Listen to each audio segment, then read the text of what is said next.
तिरुपति से लेकर के प्रसाद का जो मसला उठा है, इससे पूरे सनातन को बड़ा भारी हार्दिक कष्ट हुआ है।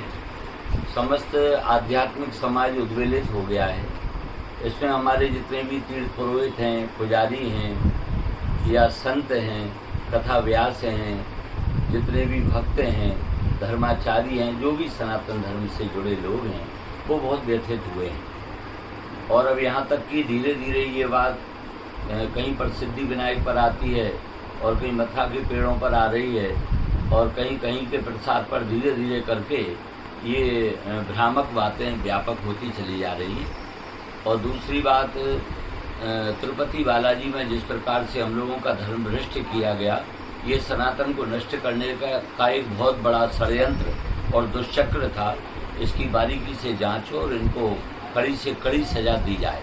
साथ ही साथ एक सनातन धर्म बोर्ड का भी निर्माण हो, जिसके द्वारा सनातन धर्म संबंधी समस्याओं का सही समाधान हो सके।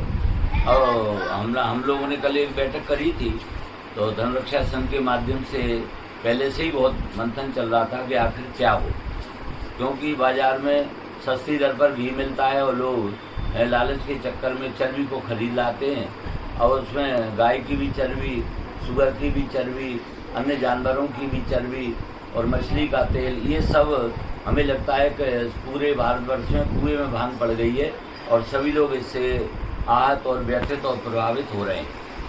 और हमारे यहाँ 200 रुपये भी पेड़ा मिलता है, 400 मिल रहा है, 600 मिल रहा है। तो ये खाद्य विभाग का दायित्व है कि वो आकर के इसकी जांच करे। हम लोगों ने तो अब ये तय किया है कि हमें अपनी पुरानी प्रसाद वितरण की परंपरा में लौटना चाहिए। हमारे यहाँ दाऊ जी की मिश्री बहुत प्रसिद्ध है। हमारे ब्रिज की जो मिश्री है वो अपनी आप में अनूठी और बहुत मिठास और अद्भुत है। तो क्यों ना उस मिश्री को हम पुरानी परंपरा को लाएं। इलायची दाने का हम प्रसाद वितरण करें, सुंदर पंजीरी बना करके उसका प्रसाद हम भक्तों को दे सकते हैं। या फिर यदि मेवा में चाहें तो हम छोहारा लाएं सस्ती मेवा के हिसाब से और उसको बारीक करके उसमें चाहें तो गरी का गोला मिला सकते हैं, मूंगफली मिला सकते हैं, इलायची दाना, मिश्री, इनका बहुत सुंदर दिव्य प्रसाद बन सकता है। बतासे के द्वारा भी हम प्रसाद वितरण कर सकते हैं। एक वो लाई आती है जो जितने भी बड़े बड़े तीर्थ स्थानों में लोग जाते हैं, वहाँ से लाई प्रसाद भक्त लोग, यात्री लोग लाते हैं। उस लाई को भी हम प्रसाद में वितरण कर सकते हैं। ऐसे बहुत से पदार्थ हैं। या फिर जो ऋतु फल हैं, जिस समय जो ऋतु फल आता है उस समय सस्ता रहता है, फलों का भोग लगाएं, फलों का वितरण करें। यदि कोई भक्त मान लो कुछ पदार्थ लाता है, भोग लगाकर उसी को वापस कर दें और उनसे निवेदन करें कि आप ऐसी ही दुकान से लाएं जिसकी गुणवत्ता विश्वस्त हो, पूरा जिस पर भरोसा किया जा सके।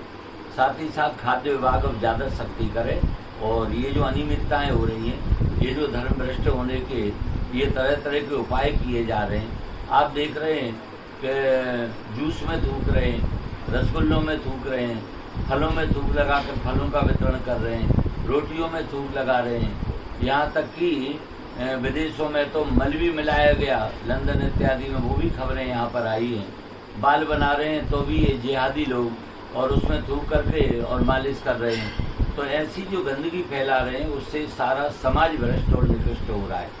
ऐसा नहीं केवल हिंदू ही नहीं, जितने भी धर्मावलंबी हैं, इनसे तो सभी की भावनाएं आहत और नष्ट होती हैं। तो इन पर सख्ती से पाबंदी लगाई जाए और इनके खिलाफ इतने सख्त कानून बनाए जाएं कि जैसे ईश्वरनिंदा कानून होता है, इस तरह धर्म भ्रष्ट करने वालों पर भी ईश्वरनिंदा कानून लागू होना चाहिए और निश्चित रूप से सनातन धर्म बोर्ड की स्थापना हो। बस यही मेरी कामना है। और हमारे जितने भी पुजारी हैं, पुरोहित हैं, कथा व्यास हैं, महात्मा हैं, धर्मात्मा हैं, हमारे सनातनी हैं, मैं उनसे निवेदन करूंगा हमारे प्रसाद की पुरानी परंपरा में आइए, शरणामृत दीजिए। अकाल मृत्यु हरणम सर्वव्याधि विनाशकम विष्णुपादोदकम पीत्वा पुनर्जन्म न विद्यते। या फिर आप पंचामृत दीजिए। और भगवान के लिए कोई महंगी वस्तुएं आवश्यक नहीं है। भगवान ने तो स्वयं कहा है, पत्रम पुष्पम फलम तोयम यो मे भक्त्या प्रयच्छति तदयम भक्ति उपेक्षितम अष्टामी प्रियतात्मना। द्रौपदी ने केवल अपने उस बटलोई में से और पका भगवान ने त्रैलोकी को तृप्त कर दिया था, है ना। गजेंद्र ने सूंड में लगा हुआ, नाक में लगा हुआ फूल भगवान को दिया, भगवान ने उस पुष्प को स्वीकार किया। सबरी ने जूठे बेर भगवान को खिलाए, भगवान ने कितने प्रेम से पाए।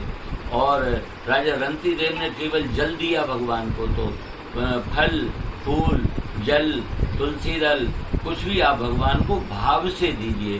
भगवान भाव के भूखे न कि वस्तु के। और इसीलिए इन वस्तुओं की शुद्धता के लिए या तो हम अपनी गौशालाएं खोलें और शुद्ध जो भी गोमय है या गाय के बने हुए जितने भी पदार्थ हैं वो हमको प्राप्त हों, तो उनसे हम ठाकुर जी का भोग लगा सकते हैं। पहले पुरानी परंपराओं में हमारे जितने भी बड़े बड़े देवालय हैं सब में अपनी रसोई हुआ करती थी, अपनी गौशालाएं हुआ करती थी, अपने ही द्वारा उत्पाद का केवल भोग लगाते थे। राधा वल्लभ जी में, बिहार जी में सब जगह लिखा रहता था कि यहाँ पर बाहर का भोग नहीं लगता है। लेकिन लालच बस इन ट्रस्ट बोर्डों ने और लोगों ने मिलजुल करके और इसको आत्मसात कर लिया, और आज हम उसका खामियाजा भुगत रहे हैं कि हम सबको धोखे से प्रसाद में और गाय की चर्बी खिला दी गई। अब बताइए हम गौ माता को कितना आदरणीय मानते हैं। अब इसका हम प्रायश्चित करें कि भविष्य में ऐसी पुनरावृत्ति ना हो, इसका पूरा ख्याल रखा जाए। जय श्री कृष्ण, जय श्री।